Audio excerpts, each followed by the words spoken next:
how do you get to the chatty people? How do you get and how do you foster their engagement? And I guess the particular question is more around, okay, the role of community manager and how do you get to foster that communication, that engagement? Well, I mean, to say, I would just reiterate the point that I think sometimes people panic if there isn't a lot going on, that they think that success equals a lot of activity, which can be true, but I'd say if it's not good quality activity, that's worse than no activity at all. Because, and sometimes I think you just have to be a little bit strong. It's a bit like, I don't know, sitting at a round table, or just to draw the event parallel, and you ask a question. Actually, the thing to do often is just to wait, and it feels painful.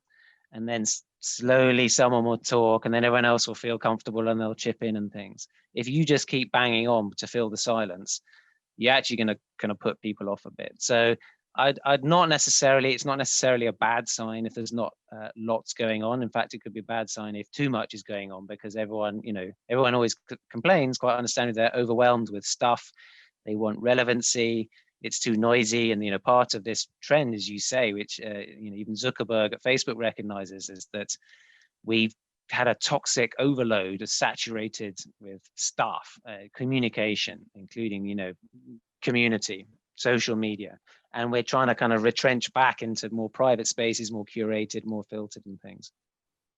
So yeah, I wouldn't worry. I mean, but then there's a whole, in order to get that right kind of engagement, then, and again, there are all sorts of things you can do. I mean, first is, you mentioned, Ricardo, community manager, and maybe one of the things we can talk about is the role of the host or community leader. I'm not sure what all the terminology is. I prefer the terminology community leader.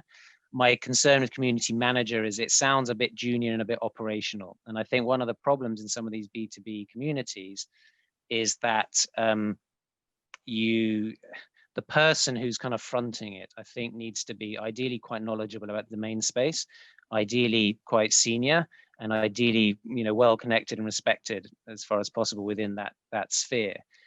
And the reason for that is just because it signals kind of seriousness, it signals respect to the members. And again, if you draw an event parallel, if you had an event, invited your people along, and then you said, and to welcome you to the event and stand up on stage and greet you, we've got our marketing exec, you're like, what the hell is going on? I mean, surely it's the founder or the CEO that should be up there welcoming us. And I don't understand why people think that's different in an online community. So often I think, you need community managers, and particularly sort of big ones who do a lot of the operational and admin and moderation and onboarding and all this sort of stuff. But the sort of leader, figurehead person, I think, if the CEO or founder or someone, the editor-in-chief or whatever, isn't prepared to do it, I'd question whether you should do it in the first place, because to me, that shows that they don't really care about it. If you're going, let's do community, we've bought some tech, there we go, there's your community people, get on with it. It's like inviting people to an event and then just sort of leaving them to get on with it and hope it's all fine. And it isn't, So yes, I think, getting the right kind of community leader, there's all sorts of best, welcoming people personally, calling them out, certainly when you're starting to get something going. And again, to, make a parallel with a real world event, she was saying, how do we find the chatty ones?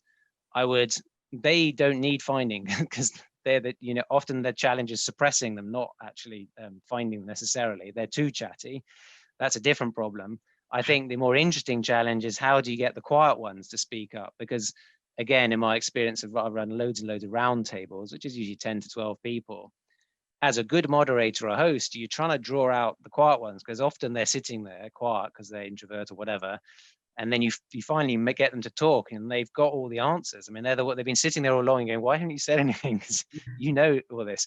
So in the real world, you have to literally ask them, say, Ricardo, you haven't said anything yet. What do you think about this?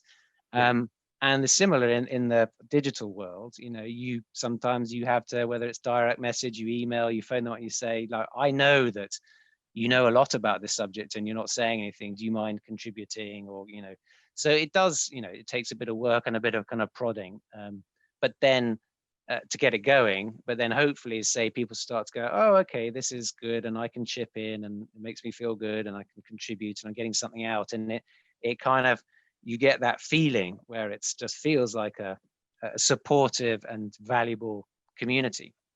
Yeah, and I think to touch on that element, Faye, is which she was asking, should it be staged at first? And I think from our perspective, from what we've seen and from what we generally do, is yes, to a certain extent, because then you have the community leader or the community manager that understands the audience, probably has already built certain connection with the members of that community, understands the context. So I wouldn't say necessarily stage, because staged sounds like fake, but I would say it is pre-planned. So the community leader and then the community owner needs to have a content plan. The community leader needs to be researching, needs to be reading, and needs to be thinking in the, put themselves in the picture and the shoes of the people that that community have, and thinking, okay, this might be useful for Faye, so I'm going to put that more on the community later on.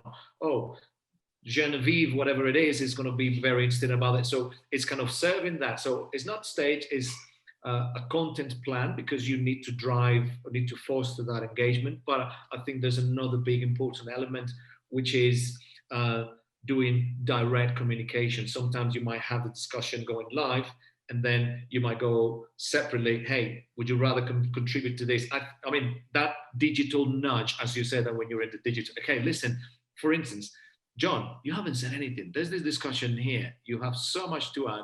Can you do it? And that's kind of the way in which you also start encouraging that.